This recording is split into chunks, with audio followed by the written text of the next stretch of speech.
Hello बच्चों, welcome to Santosh academia. मैं शिशिर मेहरोत्रा, आपका फिजिक्स फैकल्टी। आज साइंस के next chapter magnetic effect of electric current का ये वीडियो लेके आया हूं। चलिए, तो magnetic effect of electric current के रिस्पेक्ट में हम जब बात करते हैं तो हमारे बहुत सारे कंफ्यूजन दिमाग में, क्वेश्चन मार्क चलते रहते हैं कि मैग्नेटिक फील्ड, मैग्नेटिक ये फोर्स, ये क्या है, इनके डायरेक्शन कैसे निकालें। ये सारे कंफ्यूजन ये बहुत बने हुए हैं और यही कंफ्यूजन हमारे मार्क्स को चेंज करते हैं। इन्हीं क्वेश्चंस को आज हम पूरा रिजॉल्व करेंगे पूरे चैप्टर। तो सबसे पहली चीज, मैग्नेट क्या चीज है, क्या है ये मैग्नेट। हम बचपन से खेलते आ रहे हैं मैग्नेट से, ठीक। तो ये मैग्नेट है क्या एक्चुअल में? मैग्नेट कुछ नहीं है। मैग्नेट क्या चीज है?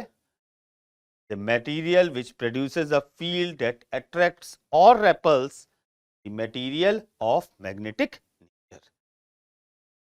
मैग्नेट वो मैटर है जो कि अट्रैक्शन या रिपल्सिव फोर्स नेचर शो करता है किसी भी मैग्नेटिक नेचर वाले मटेरियल। अब मैग्नेट के रिस्पेक्ट में हमारी और बात आई कि मैग्नेट, नेचुरल मैग्नेट क्या होता है। मेरा नेचुरल मैग्नेट क्या होता है? Lodestone. Lodestone is a natural magnet और आर्टिफिशियल मैग्नेट जो मैन मेड बना है। अब मैग्नेट की पहली खासियत क्या है कि magnet is always a bipolar, और उसके पोल्स का नाम हमने क्या रखा है? North and south poles. मतलब ये हमेशा एक साथ रहते हैं, ये कभी जुदा नहीं हो, इनको कोई जुदा भी नहीं कर। अगर मैग्नेट के मैं पीसेस कर दूं तो फिर से नॉर्थ और साउथ पोल हमेशा रहे। These two poles always exist, cannot be dead. North pole of a magnet is the side which points Earth geographical north pole when it is freely suspended. अगर मैं किसी मैग्नेट को freely suspend कर दूं, वो कैसा बिहेव करता है? वो अपने आप डायरेक्ट होता था किधर? अर्थ के जोग्राफिकल नॉर्थ की तरफ।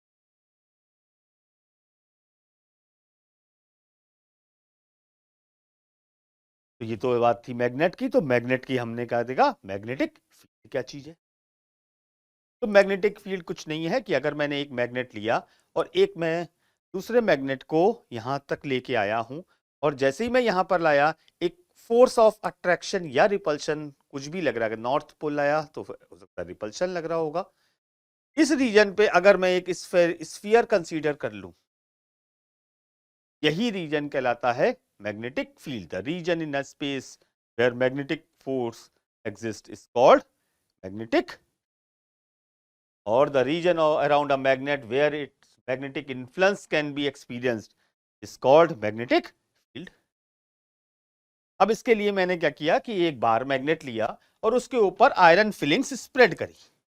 तो क्या देखा, क्या दिखाई दे रहा है कि जो आयरन फिलिंग्स हैं वो मेरी यहां पर, आप देखो, इन एंड पॉइंट्स पे बहुत ज्यादा अट्रैक्ट हो और बाकी सब जगह इस तरीके से स्प्रेड हो रही। मेरा ऑब्जर्वेशन हुआ, ठीक। उसके बाद मैंने क्या किया, का मतलब यहां पर कुछ स्ट्रेंथ ज्यादा है शायद in comparison to other region. तो इसी स्ट्रेंथ को रिप्रेजेंट करने के लिए मैंने क्या करा, एक कंपास, मैग्नेटिक कंपास लिया और बार मैग्नेट के एक एंड पे रखा। जैसे ही बार मैग्नेट के एक एंड पे रखा तो मैंने क्या देखा कि जो मैग्नेटिक निडल है उसका पॉइंट इस डायरेक्शन में। फिर अगली पोजीशन पे रखा, ये डायरेक्शन, फिर इस पोजीशन पे। तो इस तरीके से अलग अलग पोजीशन पे रख के देखा और उन्हीं डॉट्स को मिला के मैंने देखा कि ये जो लाइंस बनी, these lines are called magnetic lines of forces, क्योंकि यही मैग्नेटिक फोर्स को रिप्रेजेंट कर रही। अब इससे क्या देखा मैंने कि एक एंड से तो मैग्नेटिक फील्ड जो है वो क्या है, आउटवर्ड, और दूसरे एंड पे मैंने क्या देखा, इनवर्ड। जिस तरफ आउटवर्ड है उसको नाम दिया नॉर्थ पोल है, और जिधर इनवर्ड है उधर क्या है, साउथ पोल, मतलब साउथ पोल की तरफ इनवर्ड एंड नॉर्थ पोल की तरफ outward magnetic field lines. Means the direction and the strength of magnetic lines are represented by magnetic lines of force. अब इसी के बेसिस पे जो हमने दोनों एक्टिविटी करी कि अब हमारी कुछ प्रॉपर्टीज निकल के आई किसकी, मैग्नेटिक लाइंस फील्ड। तो पहली प्रॉपर्टी क्या है, magnetic field lines results in the formation of continuous और रनिंग क्लोज लूप्स। देखा ना, नॉर्थ पोल से निकली और साउथ पोल से, तो रनिंग कंटिन्यूअस क्लोज लूप्स हैं। मींस अब कन्वेंशनली हम क्या कहते हैं कि नॉर्थ पोल से आउटवर्ड और साउथ पोल पे इनवर्ड, आउटसाइड अ बार मैग्नेट, मैग्नेट के बाहर की तरफ, क्योंकि मैंने तो मैग्नेटिक कंपास बाहर रखा था, तो मैग्नेटिक कंपास की मींस बार मैग्नेट के आउटवर्ड जो देखूंगा तो नॉर्थ पोल से आउटवर्ड और साउथ पोल पे इनवर्ड। लेकिन अगर मैं मैग्नेट के अंदर चला जाऊं किसी भी तरीके से, तो वहां क्या दिखाई देगा कि साउथ से नॉर्थ की तरफ जा रही, नॉर्थ बाहर से देखा नॉर्थ से साउथ की तरफ आई और इसके अंदर मेरा साउथ से नॉर्थ की तरफ, मतलब it forms a closed loop. इसीलिए कहते हैं magnetic field lines always forms a closed loops. अब the tangent to the field lines, direction कैसे निकालूं, तो मान लीजिए मैग्नेटिक फील्ड लाइंस मेरी इस तरीके से है,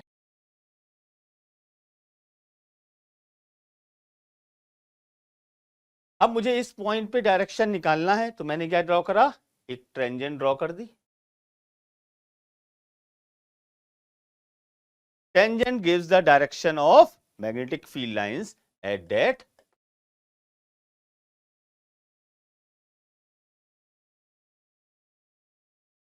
greater the number of field lines crossing per unit area, the higher the intensity or the stronger the magnitude of the magnetic field. जहां पर मैग्नेटिक फील्ड की नंबर ऑफ फील्ड लाइंस ज्यादा हैं, कहां ज्यादा थी, पोल्स पे। ने क्या देखा था यहां पर ना, जहां पर भी नंबर ऑफ फील्ड लाइंस ज्यादा होंगी वहां पर मैग्नेटिक फील्ड की स्ट्रेंथ मेरी क्या होगी, ज्यादा होगी। अब मैग्नेटिक फील्ड को रिप्रेजेंट कैसे करते हैं, the strength of magnetic field किससे रिप्रेजेंट करते हैं, कैपिटल बी से, और इसकी एसआई यूनिट क्या होती है, टेस्ला। मींस द क्लोजर और denser the magnetic field lines greater is the magnetic field. जितनी मैग्नेटिक फील्ड लाइंस यहां पर ज्यादा होंगी वहां पर स्ट्रेंथ ज्यादा होगी, और इसी बात से कंक्लूजन क्या निकाला हमने कि magnetic field strength is maximum at poles, north और साउथ पोल्स पे मेरी मैग्नेटिक फील्ड की स्ट्रेंथ ज्यादा होती है in comparison to any other region. अगली प्रॉपर्टी क्या आती है कि magnetic field lines never intersect each other. For example अगर मैंने मान लिया कि इंटरसेक्ट चलो कर रही थी, अगर इंटरसेक्ट कर रही थी तो मैं क्या कहूंगा कि अगर मैं उस इंटरसेक्शन पॉइंट पे, इसी सेम मैग्नेट की बात हो रही है, इंटरसेक्शन पॉइंट पे अगर मैं कहूं कि यहां पर इंटरसेक्ट कर रही है, तो यहां अगर मैं कोई एक मैग्नेटिक कंपास रखूंगा तो डायरेक्शन क्या शो करेगा, मैग्नेटिक कंपास ऐसे से जाएगा ना, वो ये डायरेक्शन बता सकता ना ये, क्योंकि मैग्नेटिक कंपास तो एक ही डायरेक्शन बताएगा, ठीक, तो it will not give the direction. That's why we conclude that magnetic field lines never intersect each other. अक्सर ये क्वेश्चन भी पूछा जाता है कि magnetic field lines never intersect each other, justify your statement. तो इसका आंसर भी यही लिखा जाता है कि if they intersect then the magnetic compass will show two deflection which cannot be possible, hence it concludes that magnetic field lines never intersect each other.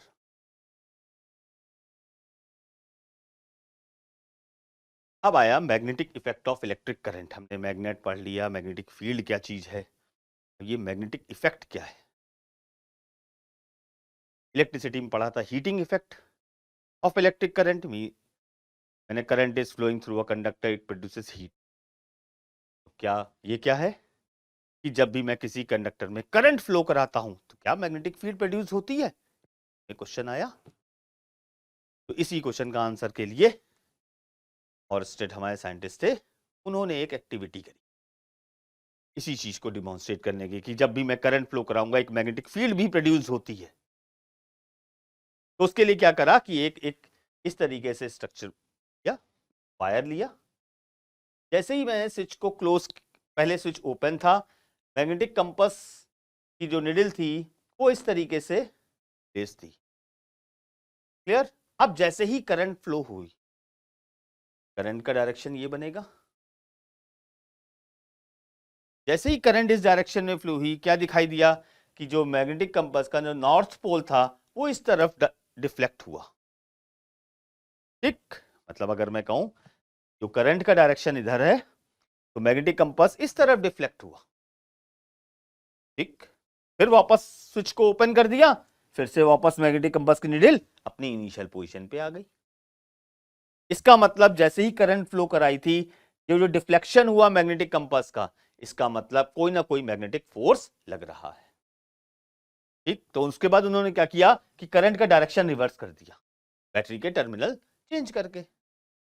अब क्या देखा कि नॉर्थ पोल जब पहले आउटवर्ड जा रहा था, अब वो इनवर्ड की तरफ चला गया। इससे क्या बात आई कि इसका मतलब अपोजिट डायरेक्शन करंट का, तब भी मेरा डिफ्लेक्शन हुआ। फिर स्विच ऑफ कर दिया, फिर से वापस इनिशियल पोजीशन। मतलब जब भी करंट फ्लो करेगी किसी कंडक्टर में, एक मैग्नेटिक फील्ड प्रोड्यूस्ड होती है। इसी इफेक्ट को बोलते हैं magnetic effect of electric current. और ऑरस्टेड का अगर एक्सपेरिमेंट आएगा तो ये दिया। ठीक, means when a current is flowing through a conductor it produces magnetic field. अब मैग्नेटिक फील्ड तो प्रोड्यूस हो गई, लेकिन मैग्नेटिक फील्ड का डायरेक्शन को बताने के लिए हमारे Maxwell right hand rule use करा। क्या है मैक्सवेल राइट हैंड रूल? तो मैक्सवेल राइट हैंड रूल मतलब राइट हैंड पे आ जाओ। क्या कहता है Maxwell right hand? If a straight conductor is held in a right hand in such a way, ये एक मेरा स्ट्रेट कंडक्टर है, इस कंडक्टर को अगर मैं अपने राइट हैंड में इस तरीके से रख पकड़ूं, in such a way that the thumb points the direction of current, thumb is pointing towards the direction of current and the curling of the fingers shows the direction of magnetic.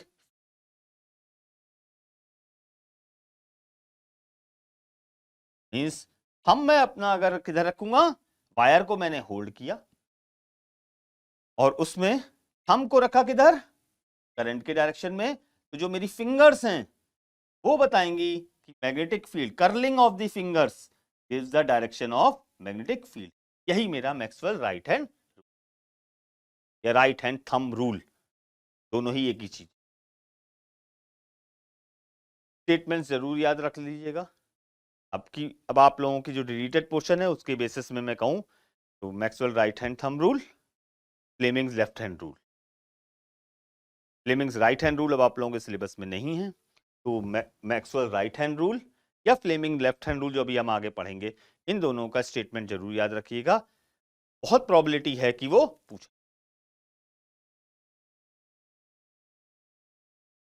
अब magnetic field due to a straight current carrying wire, एक straight wire है, इस straight wire में magnetic field कैसी हो? तो मैंने क्या करा, एक स्ट्रेट वायर ले लिया। अब स्ट्रेट वायर में मैग्नेटिक फील्ड का डायरेक्शन निकालने के लिए वही मैं यूज करूंगा राइट हैंड थंब रूल। तो मैंने थंब रखा, मैंने करंट के डायरेक्शन पे, फिंगर्स जिस तरीके से मेरी कर्ल करेंगी, मुड़ेंगी, वही डायरेक्शन मेरा किसका हो जाएगा, मैग्नेटिक फील्ड का। तो अब मुझे क्या दिखाई दिया कि जब मैंने वायर को ऐसे होल्ड करा तो मैग्नेटिक फील्ड इस तरफ से इनसाइड और ऐसे घूम के आई आउटसाइड। मींस मैग्नेटिक फील्ड जो लाइंस हैं वो इस तरीके से घूम रही।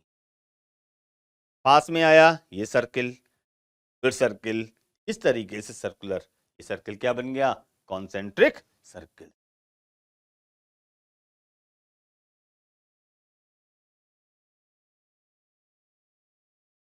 तो magnetic field due to a current carrying straight wire is concentric circles. यहां तक तो बात आ गई। अब ये किस पे डिपेंड करती, क्या किसी फैक्टर्स पे डिपेंड करती, क्या मैं इसको चेंज कर सकता हूं? हाँ, तो बिल्कुल चेंज कर सकते हैं। मैग्नेटिक फील्ड की स्ट्रेंथ किस पे डिपेंड करेगी? It is directly proportional to the current flowing through a conductor. मतलब करंट की वैल्यू मैं जितनी इंक्रीज करूंगा, मैग्नेटिक फील्ड की स्ट्रेंथ मेरी उतनी इंक्रीज कर जाएगी। ठीक, मींस करंट अगर मैं इंक्रीज करूंगा तो स्ट्रेंथ ऑफ मैग्नेटिक फील्ड, बात निकल के आई मेरी।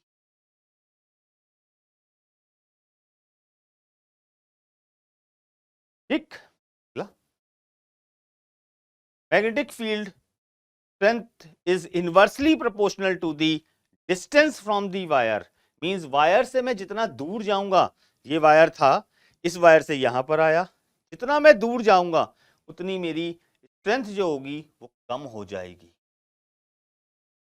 is inversely proportional to distance, means distance मेरा जितना इंक्रीज करेगा, आर जितना इंक्रीज करेगा, स्ट्रेंथ ऑफ मैग्नेटिक फील्ड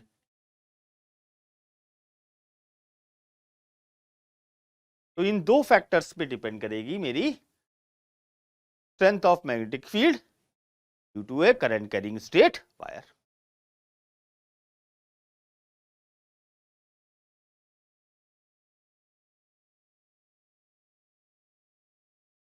अब इसी पे बेस्ड एक क्वेश्चन लेते हैं कि two infinite long parallel wires carrying equal current in same direction, what will be the magnitude and direction of magnetic field at the midpoint in between two wires? चलिए, क्या कह रहा है कि मेरे पास दो वायर्स हैं,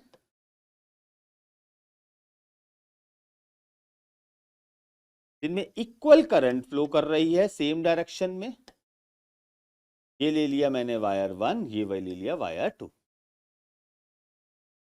इसके मिड पॉइंट पे, mid point let's say point M ले लिया। मिड पॉइंट का मतलब ये डिस्टेंस अगर D है तो ये वाला डिस्टेंस भी मेरा क्या होगा? D।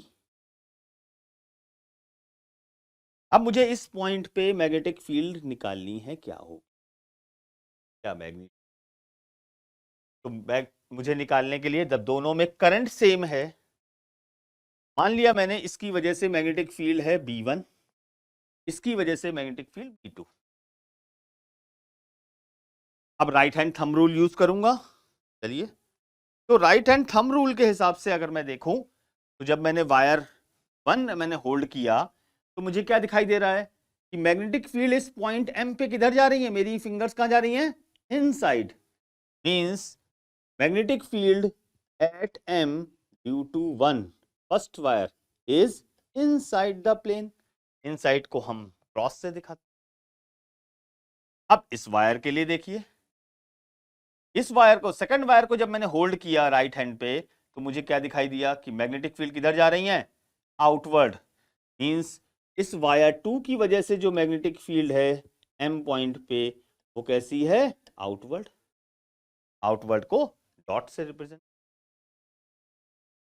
इसका मतलब क्या हुआ कि M पॉइंट पे जो टोटल मैग्नेटिक फील्ड है वो मेरी क्या है? 1 माइनस T2, क्योंकि दोनों का डायरेक्शन ऑपोजिट है तो सब्ट्रैक्ट करें। अब दोनों का करंट सेम, अभी फैक्टर्स पढ़े कि मैग्नेटिक फील्ड किस किस पे डिपेंड कर रही है, सेम आइडेंटिकल वायर्स हैं नेचर के, करंट भी सेम और डिस्टेंस भी सेम है मिड पॉइंट पे, मतलब यहां से ये डिस्टेंस और ये डिस्टेंस भी same. Means B1 is equal to B2 in magnitude, बस डायरेक्शन अपोजिट होंगे। इसका मतलब magnetic field at M is, तो अगर मेरे करंट का डायरेक्शन सेम होगा तो मिड पॉइंट पे मैग्नेटिक फील्ड की जो स्ट्रेंथ होगी वो क्या होगी?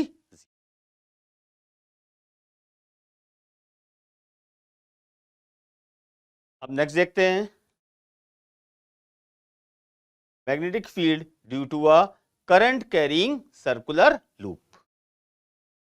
तो सर्कुलर लूप कैसा हुआ? बिल्कुल वैसे है जैसे कि समझ लीजिए एक रिंग। ठीक, सर्कुलर लूप तो बिल्कुल ऐसे ही है जैसे कि क्या होती है, एक रिंग होती है। अब रिंग के केस में मेरी मैग्नेटिक फील्ड कैसी हो? Current carrying ring circular loop है। तो चलिए अब देखते हैं, अगर मान लीजिए फॉर एग्जांपल मेरी एक ये रिंग है और अब मुझे क्या दिखाई दे रहा है, करंट कैरिंग सर्कुलर लूप है रिंग।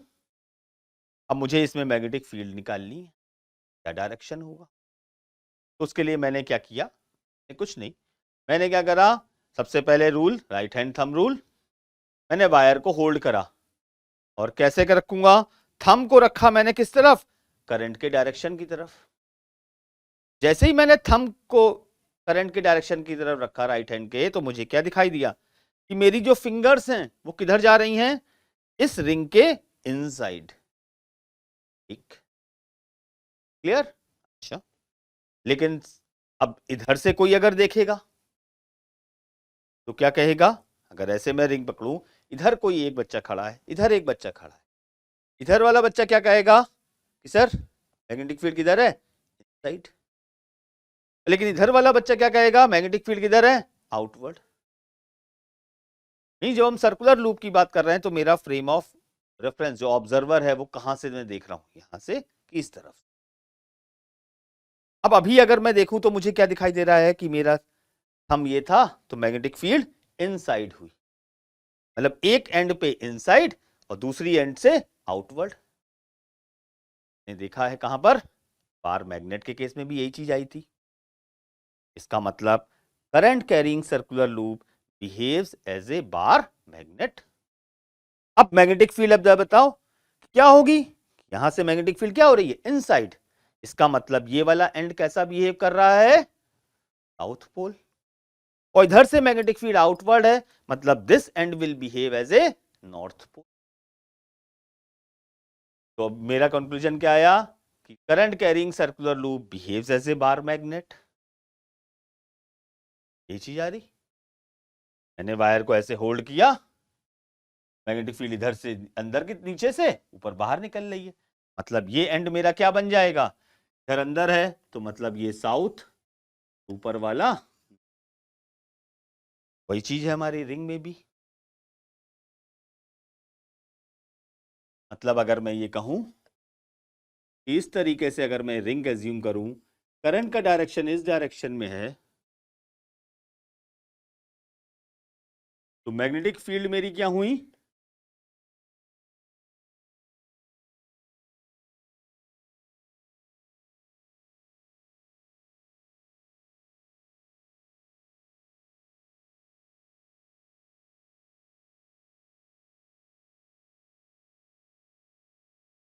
एक एंड से इनवर्ड है, दूसरे एंड से आउट।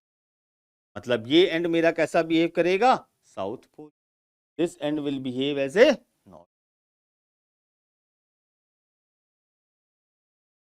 अब इस बात से एक और कंक्लूजन निकला, जरा देखो ध्यान से, कि मेरा पहले डायरेक्शन ये था, मतलब इसको याद करने का बड़ा आसान तरीका, मैंने ये डायरेक्शन ये था, ये डायरेक्शन कौन सा होता है, देखो इधर से क्या दिख रहा, क्लॉकवाइज। और क्लॉकवाइज जब था तो मेरा एंड कैसा दिख रहा है, ये एंड क्या बिहेव करता है, साउथ पोल। लेकिन अगर करंट मेरी एंटी क्लॉकवाइज होती है तो वो एंड क्या था, नॉर्थ पोल। मतलब अगर मैं इसको याद रखने के लिए सबसे आसान तरीका है कि अगर मुझे दिखाई दे रहा है करंट का डायरेक्शन क्लॉकवाइज, तो मेरा एंड क्या बनेगा, साउथ पोल। और अगर मेरा करंट का डायरेक्शन मुझे क्या दिखाई दे रहा है, नॉर्थ पोल, तो that end will behave as a north. ये एंटी क्लॉकवाइज तो नॉर्थ पोल, क्लॉकवाइज तो साउथ पोल। अब मैग्नेटिक फील्ड की स्ट्रेंथ किस किस पे डिपेंड करती है, तो strength of magnetic field in a current carrying circular loop is directly proportional to the current flowing through the wire. इस वायर में जितनी current means, similarly magnetic field is directly proportional to current, मतलब current को मैं जितना increase करूंगा magnetic field की strength उतनी बढ़। The strength of magnetic field is inversely proportional to the distance from the wire, मतलब वही चीज, जितना मैं दूर जाऊंगा उतनी स्ट्रेंथ मेरी कम हो जाए। एक क्वेश्चन अक्सर कई पूछ लेते हैं कि सेंटर पे क्या होगा। बाकी सब जगह तो कर्व लाइंस होंगी, लेकिन अगर कोई फील्ड लाइंस सेंटर से पास हो रही है तो वो बिल्कुल स्ट्रेट जाती। एक पॉइंट ध्यान रखिए। अब ये तो बात आई मेरी करंट कैरिंग सर्कुलर लूप की। Next, magnetic field due to a current in a solenoid, current carrying solenoid.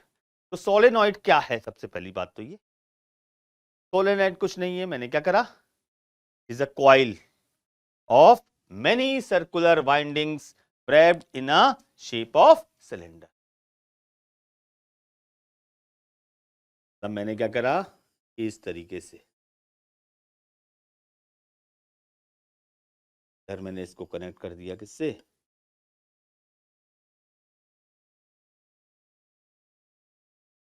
अब जैसे ही ये करंट फ्लो होगी, ये डायरेक्शन हुआ करंट का,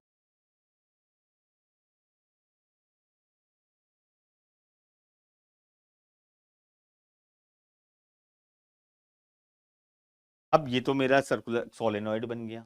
मतलब अगर मैं ध्यान से देखूं तो it is a combination of circular loop. और एक सर्कुलर लूप कैसा बिहेव करता है? As a bar magnet. मतलब सोलेनॉइड को मैं कह सकता हूं कॉम्बिनेशन ऑफ बार मैग्नेट। और बार मैग्नेट आते ही मतलब नॉर्थ और साउथ पोल कहीं ना कहीं बनेंगे। अब जरा थोड़ी देर के लिए सोचो कि यहां कोई एक ऑब्जर्वर खड़ा है, एक बंदा यहां खड़ा है, एक बंदा यहां से खड़ा है। चलिए, ठीक, ये वाला क्या कहेगा, इसको करंट कैसी दिखाई दे रही है? ये डायरेक्शन, मतलब ये डायरेक्शन का मतलब क्या हो गया? क्लॉकवाइज। तो वो तुरंत कह देगा कि ये एंड कैसा बन रहा है मेरा? South pole. और इधर खड़े होके अगर मैं देखूंगा तो मुझे क्या दिखाई दे रही है? कि क्लॉकवाइज। मतलब ये क्या कहेगा कि ये तो एंड कैसा है? North pole. अब साउथ पोल से मैग्नेटिक फील्ड इनसाइड होती हैं और नॉर्थ पोल से आउटसाइड, मतलब मैग्नेटिक फील्ड लाइंस कैसी बन जाएंगी?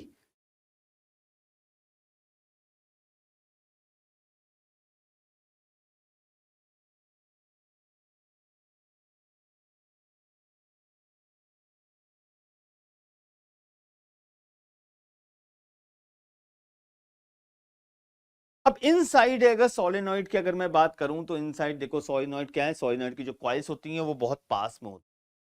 इसीलिए मैं कह देता हूं the magnetic field lines inside a solenoid are uniform parallel.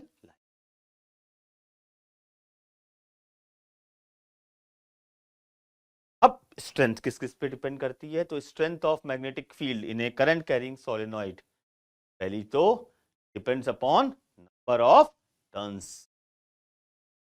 proportional to current, directly proportional to current, directly proportional to the number of turns in a coil। मतलब नंबर ऑफ टर्न्स जितना मैं इंक्रीज कर दूंगा magnetic field की strength उतनी increase हो जाएगी। is directly proportional to the nature of the wire is used। मतलब और स्ट्रेंथ इंक्रीज करने के लिए हम कौन सा जनरली वायर यूज करते हैं? हम सॉफ्ट आयरन कोर यूज करते हैं, जिससे कि स्ट्रेंथ ऑफ, क्योंकि सोलेनॉइड से हम क्या बनाते हैं? इलेक्ट्रोमैग्नेट। जैसे इसमें कोर करेंगे तो हम सॉफ्ट आयरन कोर अगर यूज करेंगे तो मेरी जो स्ट्रेंथ होती है वो ज्यादा होती है।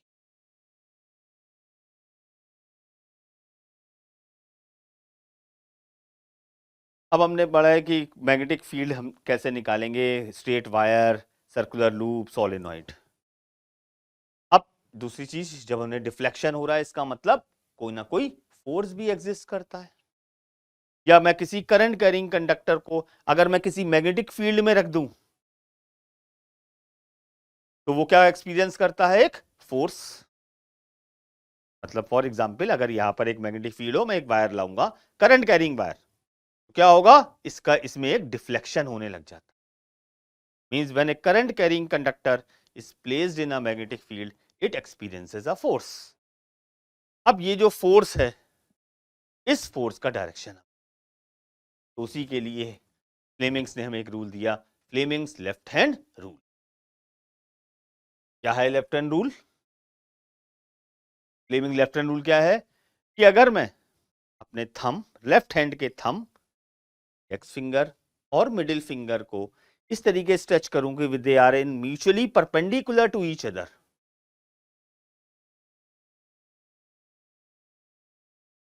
एंड इफ थंब को छोड़ के index finger is directed towards magnetic field and middle finger is directed towards the direction of current.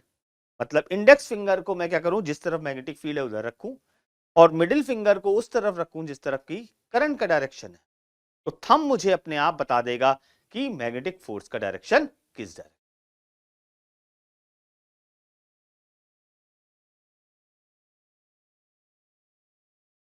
Index finger towards the direction of magnetic field, middle finger towards the direction of current, and then thumb will gives the direction of magnetic। तो ये force क्यों लग रहा है? When a current carrying conductor is placed in a magnetic।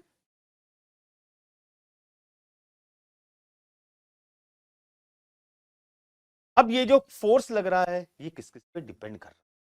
Force तो लगा, हमें समझ में आ गया, रिफ्लेक्शन होगा, लेकिन अब ये फोर्स जो है ये किसी फैक्टर्स पे डिपेंड करता है? तो हाँ करता है।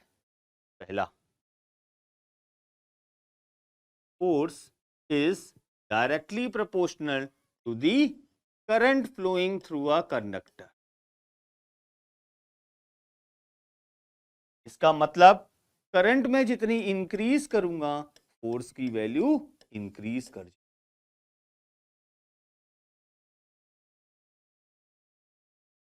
Force is directly proportional to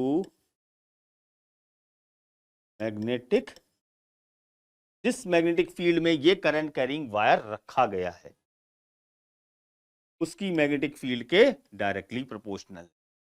मतलब स्ट्रेंथ ऑफ मैग्नेटिक फील्ड अगर मैं इंक्रीज करूंगा तो फोर्स की value,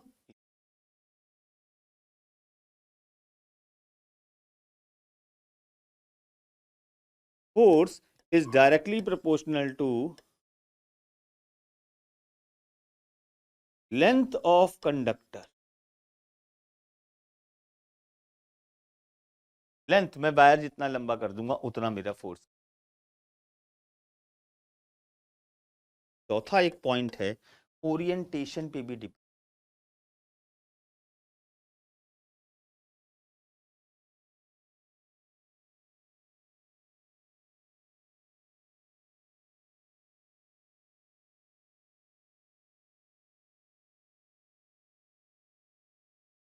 means angle between the direction of magnetic field and the conductor, और ये एंगल हमेशा साइन होता है। तो इस केस में if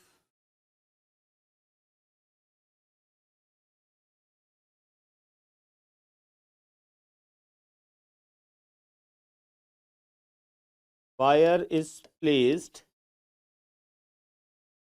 perpendicular to magnetic field,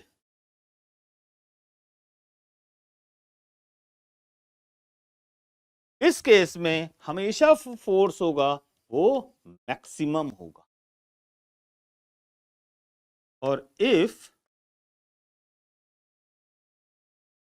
wire is placed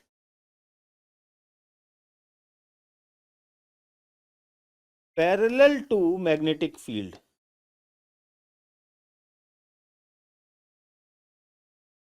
इस केस में जो फोर्स होगा वो मिनिमम होगा, इट इज इक्वल टू। तो ये दो पॉइंट्स हर हालत में ध्यान रखिएगा, पैरेलल और परपेंडिकुलर, ग्रेड 10 के लिए। तो मेरे ये चार फैक्टर्स हैं जिन पे मेरा magnetic force due to a current carrying conductor when it is placed in a magnetic field.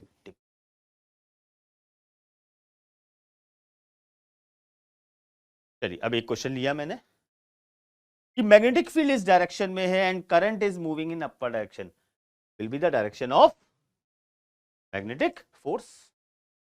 तो मैं क्या यूज करूंगा, फ्लेमिंग लेफ्ट हैंड रूल। चलिए, मैग्नेटिक फील्ड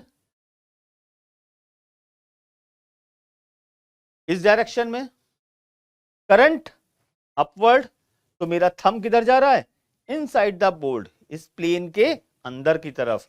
मतलब जो फोर्स लग रहा है वो मेरा इनसाइड द प्लेन।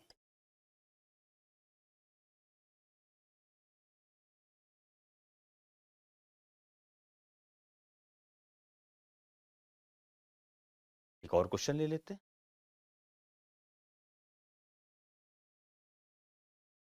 चलिए, इस क्वेश्चन में मैंने थोड़ा सा चेंज कर दिया कि मैंने फोर्स का डायरेक्शन दे दिया और मैग्नेटिक फील्ड का डायरेक्शन दे दिया, मुझे करंट का डायरेक्शन क्या होगा। फिर से यू रूल वही यूज करना है मुझे, Fleming left hand rule. Force मतलब थंब को मैंने रखा, मैग्नेटिक फील्ड आउटवर्ड, तो मेरी ये मिडिल फिंगर किस तरफ जा रही है, इस डायरेक्शन में, means current is flowing in this direction.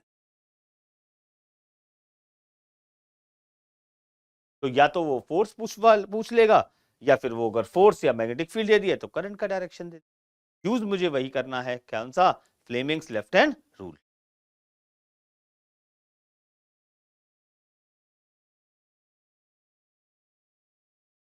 अब हम बात करते हैं डायरेक्ट करंट। कहते हैं डायरेक्ट करंट मतलब डीसी, क्या है डायरेक्ट करंट। तो डायरेक्ट करंट मतलब डायरेक्ट मतलब it flows in one direction, तो हम कैपिटल डीसी या इस तरीके से रिप्रेजेंट करते। अब फ्रीक्वेंसी की, जब अगर कांस्टेंट है तो इसकी फ्रीक्वेंसी क्या होती है, नंबर ऑफ ऑसिलेशन पर सेकंड। तो जब ये कांस्टेंट है तो इसकी फ्रीक्वेंसी क्या हुई, 0। डायरेक्ट करंट में पोलैरिटी होती है हमेशा, क्या होती है, प्लस और माइनस। जो हम सेल या बैटरी की बात करते हैं वहीं उसी से मुझे क्या मिलती है, डायरेक्ट करंट डीसी। तो सेल या बैटरी से निकलने वाली जो करंट होती है ये हमेशा कैसी होती है, डीसी, डायरेक्ट करंट। तो एसी क्या है, ऑल्टरनेट, ये तो इसी नाम से ही है, alternating is an electric current that periodically reverses its direction, means it's polarity is not fixed. उसकी पोलैरिटी फिक्स नहीं है, एक बार ये पॉजिटिव गई, फिर ये निगेटिव, फिर पॉजिटिव, फिर निगेटिव, पीरियोडिकली चेंज होता है, मतलब फिक्स टाइम के बाद ये रिपीट होता है। तो अगर मैं ग्राफिकली रिप्रेजेंट करूं, मतलब अल्टरनेटिंग है मतलब नंबर ऑफ ऑसिलेशन, मतलब इसकी कोई ना कोई फ्रीक्वेंसी एग्जिस्ट करती है, इसकी फ्रीक्वेंसी 0 होती है, ऑल्टरनेटिंग की फ्रीक्वेंसी 0 नहीं होती। इस तरीके से रिप्रेजेंट करेंगे, और यही मेरी अब direct current constant and AC alternating. Direct current के लिए मुझे क्या करना होगा, सीधे सेल या बैटरी लगा दूंगा, पॉजिटिव से मेरी आउटवर्ड, ये पॉजिटिव नेगेटिव। लेकिन ऑल्टरनेटिंग की पोलैरिटी फिक्स नहीं होती, इसीलिए कभी इसमें प्लस माइनस नहीं बनाते हैं, इसमें सिंबल क्या होता है, तो ये एसी के लिए सिंबल यूज करते हैं, ये डीसी। तो अक्सर ये question, what is the difference between AC and DC, हम आसानी से दे सकते हैं सारे points with graph and circuit diagram.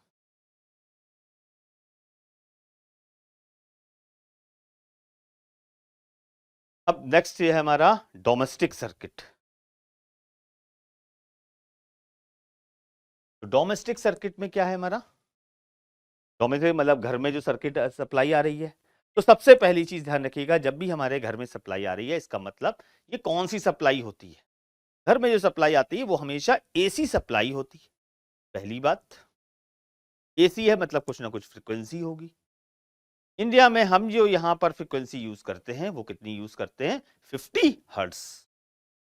हम 50 हर्ट्ज की फ्रीक्वेंसी पे काम करते हैं, जितनी भी हमारी सप्लाई आ रही है उसकी जो फ्रीक्वेंसी होती है वो कितनी होती है, 50 हर्ट्ज।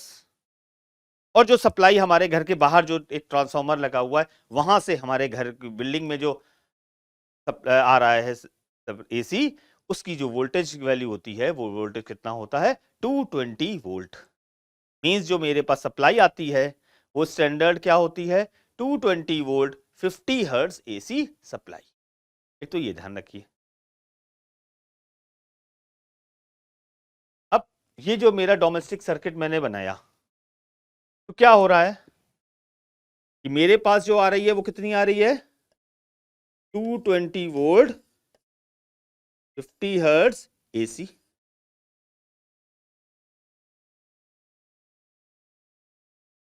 ये 220 हो वोल्ट 50 हर्ट्ज जो एसी सप्लाई आ रही है। अब मेरे पास जो होते हैं वहां से आती है, वहां 3 वायर आते हैं। एक वायर होता है मेरा लाइव वायर, एक होता है मेरा न्यूट्रल वायर और एक होता है अर्थ वायर। लाइव, न्यूट्रल और अर्थ। लाइव वायर, न्यूट्रल वायर और अर्थ वायर।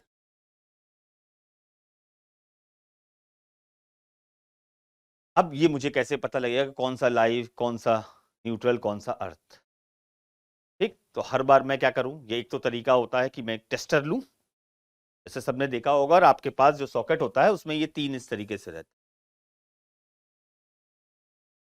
ठीक, उसमें अगर मैं इन दोनों, ये वाला तो मेरा अर्थ के लिए होता है फिक्स, ये अर्थ वायर है अर्थिंग के लिए। इनमें से एक लाइव होगा और एक न्यूट्रल होगा। ठीक, तो अगर मैं इसमें जैसे ही मैं लाइव वायर में टेस्टर अगर स्पिन में लगाऊंगा तो क्या होगा, एक करंट फ्लो होगी, मेरी जो टेस्टर की एलईडी है वो ग्लो करेगी। इसका मतलब ये लाइव वायर से कनेक्टेड है। और अगर इस पिन पे अगर मैंने इंसर्ट करा अपना टेस्टर तो मेरी एलईडी ग्लो नहीं करेगी। इसका मतलब ये कौन सा है, न्यूट्रल वायर। मतलब जो करंट फ्लो करती है वो किसमें फ्लो कर रही है, करंट किसमें है, लाइव, जिंदा है, इसीलिए उसका नाम रखा है लाइव वायर।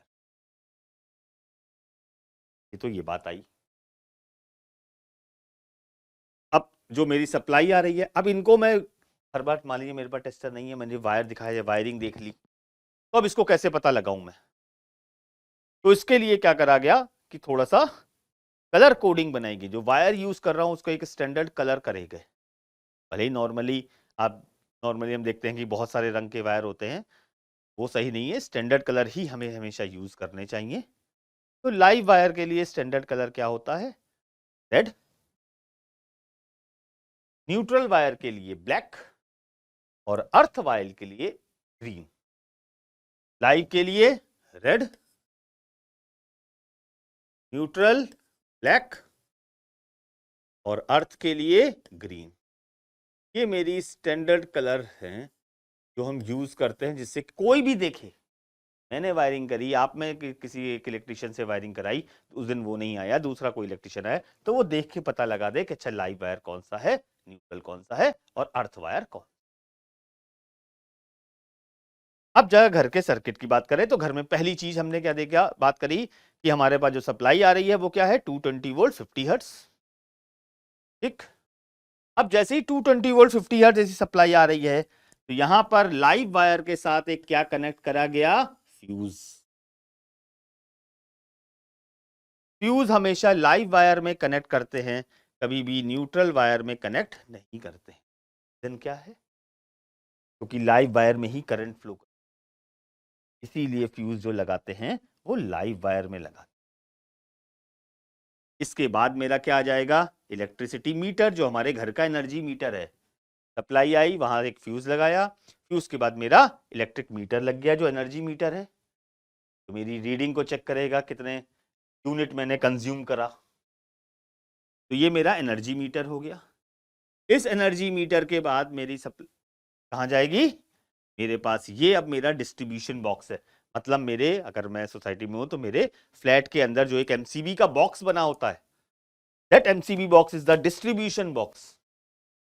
इसमें बहुत सारी एमसीबी लगी हैं, हर रूम के लिए, ड्राइंग रूम के लिए, डाइनिंग के लिए, इस बेडरूम के लिए, नेक्स्ट बेडरूम के लिए, किचन के लिए, हर रूम के लिए अलग अलग मेरी सप्लाई है। तो जो वायर गए हुए हैं, मतलब अगर किसी एक रूम में फॉल्ट हो जाए तो वो वाली एमसीबी ट्रिप करेगी। ठीक, तो ये है मेरा डिस्ट्रीब्यूशन बॉक्स, हर जगह डिस्ट्रीब्यूट करा हर। उसके बाद अब मुझे बाकी डिवाइसेस कनेक्ट करने, घर में सप्लाई आ गई, अब मुझे फैन भी चलाना है, एसी भी चलाना है, गीजर भी चेक करना है, ट्यूबलाइट, फैन, सब कुछ ऑपरेट करना है। अब इनको ऑपरेट करने के लिए मैंने पढ़े, हम लोगों ने सीरीज और पैरेलल कनेक्शन पढ़े हैं दो इलेक्ट्रिसिटी में। तो डोमेस्टिक में हम क्या यूज करते हैं, पैरेलल कनेक्शन यूज करते हैं। और क्यों यूज करते हैं पैरेलल कनेक्शन, क्योंकि पैरेलल कनेक्शन में क्या होता है, मेरा वोल्टेज सेम होता है, करंट डिवाइड करती है, मतलब हर डिवाइस को इक्वल वोल्टेज मिलेगा, पहली बात। दूसरा, अगर एक भी डिवाइस अगर मेरी डैमेज हो जाती है, फॉल्टी हो जाती है, तो उसका इफेक्ट दूसरी डिवाइस में नहीं पड़ेगा। या किसी वक्त अगर मुझे फैन नहीं ऑपरेट करना है विंटर में मुझे फैन नहीं चलाना है और ट्यूबलाइट चलानी है, अगर मैं सीरीज कनेक्ट करूंगा तो मुझे दोनों ही एक साथ ऑपरेट करने पड़ेंगे, तभी मेरा सर्किट कंप्लीट होगा। लेकिन पैरेलल में कोई रिक्वायरमेंट नहीं है। इसलिए हम हमेशा डोमेस्टिक सर्किट में कैसा कनेक्शन यूज करते हैं? Parallel connection. अब मैंने क्या करा, सभी डिवाइसेस को मैंने कनेक्ट कर दिया पैरेलली। एक फैन लगा लिया, जो भी फैन लगाऊंगा, ट्यूबलाइट, एसी, रेफ्रिजरेटर, और सबको किससे कनेक्ट कर दूंगा? Earth wire. ये अर्थ वायर हो गए। ध्यान रखिएगा, जब भी आप ये सर्किट ड्रॉ करिएगा, कभी भी अगर ऐसे करके जा रहा है और दूसरा वायर ये, तो ऐसे करके स्ट्रेट मत बनाइए। इसका वायर का मतलब, क्योंकि यहां बबल हो जाएगा तो ये जॉइंट बताता है, तो हमेशा ये नॉन जॉइंट वाला ही बनाइए। ये अक्सर बच्चों से मिस्टेक होती है, तो इस सर्किट ड्रॉ करने में तो स्टैंडर्ड नोटेशंस को ही यूज करें। तो ये मेरा पूरा डोमेस्टिक सर्किट मेरे घर में सप्लाई आ गई। आराम से बैठ के अब मैं लेक्चर देख।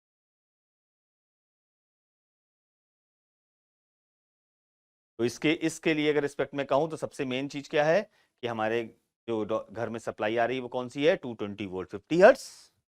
हमेशा सारी डिवाइसेस में कैसे कनेक्ट करूंगा? पैरेलल।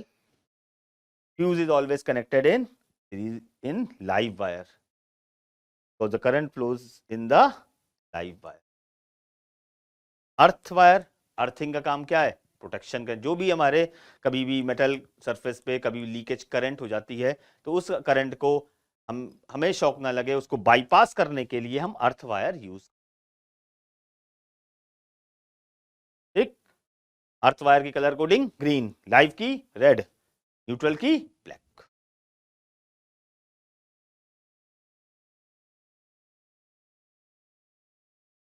अब एक टर्म आता है ओवरलोडिंग। ओवरलोडिंग का मतलब बहुत सारा काम जब घर में मिलता है तो कहते ओवरलोड हो गया ना। ये ओवरलोडिंग यहां पर भी यही चीज कि जब बहुत सारा काम दिया गया, इसको मैंने एक सॉकेट लिया और उसमें कई सारे मल्टीपल्स लगा दिए। एक ही एनर्जी मीटर है, इससे मैंने बल्ब भी जला रहा हूं, फैन, बहुत सारी डिवाइसेस एक साथ चलाऊं, तो क्या होगा? सबकी अलग अलग करंट पावर रेटिंग है, सबको अलग अलग करंट चाहिए। अब इसकी तो एक लिमिट है, ये मैक्सिमम एक लिमिट तक ही इतनी करंट दे सकता है। अपनी लिमिट से ज्यादा होगा तो ये क्या बन जाएगा? ओवरलोड हो जाएगा। एक ट्रक में मुझे सामान रखना है और बहुत सारा सामान रख दूं, क्या हो जाएगी? ओवरलोड। ये वही चीज है, उसकी एक कैपेसिटी है, अपनी कैपेसिटी मतलब करंट कैपेसिटी से ज्यादा अगर वो डिवाइसेस करंट करूं, क्योंकि इस चीज से सभी लोग करंट मांग रहे हैं। अब इसके पास जितनी है वो उतनी करंट तो दे पाएगा, ज्यादा मांगोगे तो वो ओवरलोड कर जाएगा, और जब किसी को बहुत ज्यादा करोगे तो क्या हो जाएगा? वो गुस्सा हो जाएगा। तो बस वही गुस्सा हो जाता है, में चेहरा लाल, मतलब ये क्या हो जाएगा? हीट हो। मतलब एक ही सॉकेट से मैंने बहुत सारी डिवाइसेस लगा दी। अब हमारे यहाँ जो हम यूज करते हैं जनरली डोमेस्टिक सर्किट में, जो स्टैंडर्ड करंट रेटिंग यूज करते हैं वो 5 एम्पियर और 15 एम्पियर। आप लोगों ने घरों में देखा एक सॉकेट छोटा होते हैं नॉर्मल के लिए, और एसी के लिए बड़ा सॉकेट होता है, वो 15 एम्पियर करंट रेटिंग का, छोटे वाले 5 एम्पियर। तो हम दो ही करंट रेटिंग में हम काम करते हैं डोमेस्टिक सर्किट में, 5 एम्पियर और 15 एम्पियर। मतलब अगर मैं कहूं कि मैं इतनी डिवाइस लगा दी कि ये मिला के पूरा 20 एम्पियर कर रहा है, अब इसकी तो 15 एम्पियर से ऊपर तो दिक्कत हो जाती है, उतनी करंट उसकी रेटिंग है। जब उसे 20 एम्पियर लूंगा तो क्या हो जाएगा? ये हीट करंट एकदम से इंक्रीज करेगी, तो हीट प्रोड्यूस्ड होगी, हीट प्रोड्यूस्ड हो गई, ये मेरा बर्न हो जाएगा। अक्सर इसीलिए बर्न हो जाते हैं, ओवरलोडिंग की वजह। Means when too many appliances which work on high powers are connected through same, क्या हो जाएगा? It will draw large current in the circuit. इसकी वजह से क्या हो जाएगा? वायर हीट हो जाएगा, हीट हो जाएगा, एक्सीडेंट फायर हो जाएगा ज्यादा बर्न होने। तो ये है मेरा ओवरलोडिंग। अगला एक टर्म आता है शॉर्ट सर्किटिंग। शॉर्ट सर्किट हो गया, अक्सर कई बार शॉर्ट सर्किट होता है, मेरी एमसीबी ट्रिप हो जाती है, तो फिर से आप एमसीबी अप कर देते या फ्यूज मेरा ब्लो हो जाता है। तो क्या है ये शॉर्ट सर्किट जो टर्म हम बोलते हैं, क्या मतलब है शॉर्ट सर्किट? अब मेरे पास जब हम बात करें तो हमारे पास एक लाइव वायर है, एक न्यूट्रल वायर है, एक अर्थ वायर है। अगर किसी भी वजह से मेरा लाइव वायर और न्यूट्रल वायर डायरेक्ट कांटेक्ट में आ गए, एक तो डिवाइस के थ्रू आ रहा है वो नहीं, डायरेक्ट कांटेक्ट में आ गए, this condition is called short circuiting. अब जैसे ही डायरेक्ट आते हैं तो क्या होता है, करंट एब्रप्टली बहुत ज्यादा इंक्रीज कर जाती है। क्यों? क्योंकि जैसे ही डायरेक्टली आए, इसका जो रेजिस्टेंस है, इफेक्टिव रेजिस्टेंस, वो बिल्कुल लो हो जाता है। रेजिस्टेंस जितना कम होगा करंट उतनी ज्यादा। तो अब एकदम से क्या होता है, करंट मेरी एब्रप्टली डिक्रीज कर जाती है, रेजिस्टेंस मेरा डिक्रीज कर जाता है, जिसकी वजह से करंट मेरी एब्रप्टली इंक्रीज करेगी, बहुत हाई करंट बढ़ जाती है। अब हीट हमने पढ़ी है H is equal to I square R T.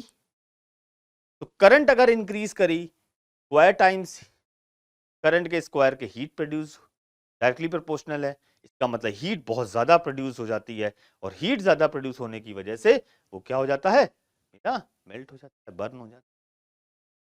यही कंडीशन कहलाती है शॉर्ट सर्किट। यही जो स्पार्क है, मैंने live wire and neutral wire are in direct contact with each other, इसकी वजह से क्या हुआ,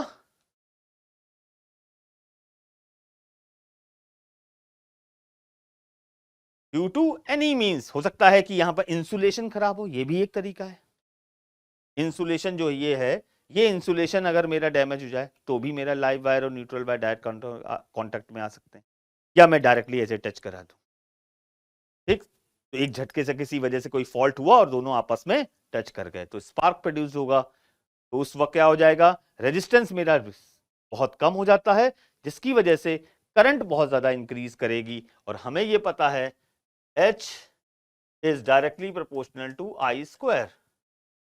करंट जब इंक्रीज करेगी तो हीट प्रोड्यूस्ड आल्सो इंक्रीज करेगी, जिसकी वजह से मेरा वायर बर्न हो जाए, मेरी डिवाइस पे इफेक्ट आ जाता है। इसीलिए हम एमसीबी लगाते हैं कि कुछ भी फॉल्ट हो तो मेरी डिवाइस ना बर्न हो, तुरंत ही एमसीबी अपनी लिमिट के बाद ट्रिप कर जाए।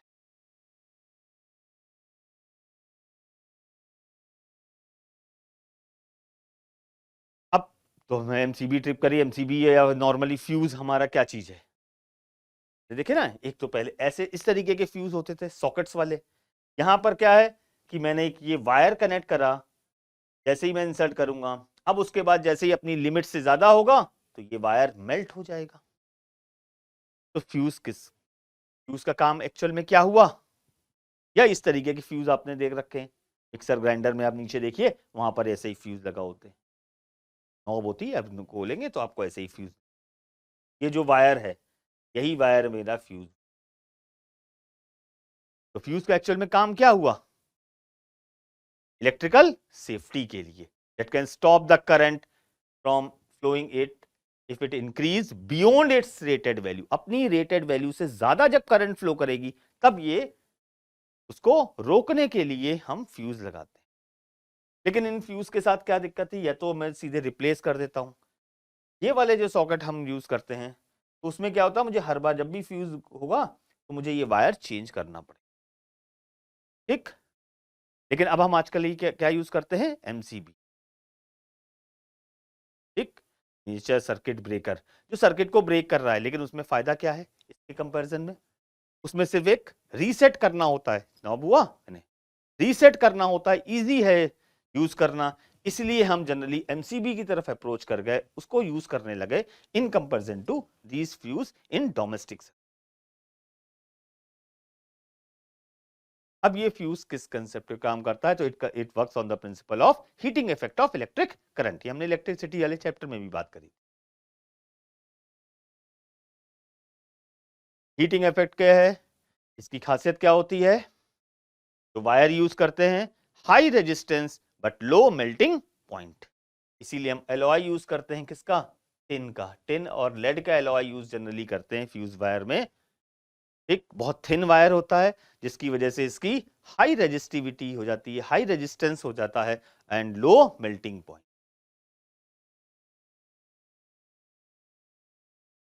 अब एक क्वेश्चन लिया है मैंने, a circuit has a fuse of 5 ampere. Normally इस चैप्टर में न्यूमेरिकल नहीं, लेकिन एक ये क्वेश्चन है, बन सकता है इस तरीके का, a circuit has a fuse of 5 ampere, find the maximum number of 100 what 220 volt lamp that can be used in this circuit. अब मेरे पास एक लैंप है 100 वॉट 220 वोल्ट के, बहुत सारे लैंप हैं, लेकिन मेरे जो फ्यूज लगा हुआ है वो कितने एम्पियर का लगा है, 5 एम्पियर। मतलब जो मैक्सिमम है, ये जो मेरे पास आ रहा है, ये आ रही है मेरी 5 एम्पियर का एक फ्यूज लगा हुआ है।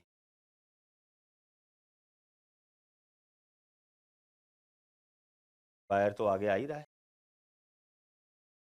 अब यहां मुझे लैंप लगाने हैं कई सारे। ये लैंप कैसे कनेक्ट होंगे, पैरेलली, हमें ये पता है। एक लैंप, एक लैंप कितनी पावर कंज्यूम, क्योंकि यहां हमारे पास एक लैंप इधर आ जाएगा, एक लैंप, अगली बार दूसरा लैंप ये आ गया, फिर तीसरा लैंप, ऐसे करके n नंबर ऑफ लैंप्स हो जाएंगे। मान लिया n नंबर ऑफ लैंप्स है मेरे पास। अब 5 एम्पियर तो फ्यूज चाहिए इसको, मैक्सिमम 5 एम्पियर से जैसे ही ऊपर हो जाएगा ये फ्यूज मेरा मेल्ट। तो सेफली अगर यूज करने के लिए मैं कितने बल्ब लैंप लगाऊं, यही क्वेश्चन है। तो सबसे पहले मैं क्या कैलकुलेट कर रहा हूं, एक लैंप कितनी करंट कंज्यूम कर रहा है, current require for 1 lamp, I1 कह दी। ये क्या हो जाएगी, पावर कितनी है 100, वोल्टेज 220 वोल्ट, मीन्स 5/11 एम्पियर। ये एक लैंप मेरा 5/11 एम्पियर की करंट ले। मेरे पास n नंबर ऑफ लैंप्स हैं, they all are connected in parallel, क्योंकि हम जब घर में यूज कर रहे हैं तो हमेशा पैरेलल ही हम बात करेंगे, कि हम हमेशा पैरेलल कनेक्शन यूज करते हैं सीरीज घर में। तो इसके लिए अब मैं क्या करूंगा, पैरेलल में मुझे क्या पता है, total current I is equal to, अगर सब आइडेंटिकल है मतलब n times I1। Total current कितनी मिल सकती है, 5।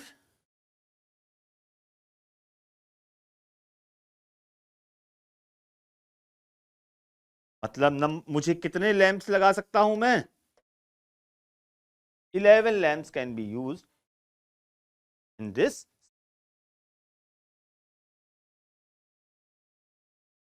चलिए, ओके, थैंक यू।